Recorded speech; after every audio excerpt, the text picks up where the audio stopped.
Sniping magic দেখাচ্ছে সেটা কিন্তু অনবরত দেখতে পাচ্ছি। শুভ 69 সামনের দিকে যাবেন, ড্যামেজ ফরওয়ার্ড করবেন ফ্লিক শটকে, বাট নিজে ডাউন হয়ে যাবে। জোনের একটা প্রেশার ছিল, নিজের কাছে সেলফ রিভাইভ কিট রয়েছে, বাট কতক্ষণ ফ্লিক শটকে এইম করা হচ্ছে। ওবায়দুল ভাই যে অলরেডি 8টি এলিমিনেশন, টিমের সর্বোচ্চ এলিমিনেশন তার কাছে, এইম করছেন। এই কিলটিও তার চাই। ফরেক্স তাহমিদ পুরো স্কোয়াড তার দিকে এইম করে রেখেছেন, বাট তিনি ফ্লিক শটের দিকে চোখ রেখেছিলেন, বাট রাইট নাও জোনের প্রেশার মুভ করতে হবে।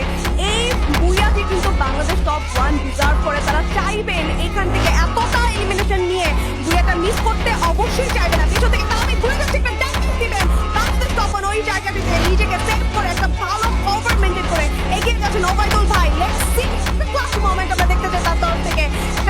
এলিমিনেশনের একটা মাইল ফলক শুতে দেখতে চাই ফার্স্ট ম্যাচে। টুইন্স উদ্দেশ্য করে ড্যামেজ, ম্যাক্স 7 ভার্সেস টগন ড্যামেজ প্রোভাইড করবেন, বাট ম্যাক্স 7 উইন হবেন। এবং এই জায়গাটি থেকে টিমের একটা ভালো কম্বিনেশনে last shot, and this is it. It's a boy from the side of Bangladesh top 1।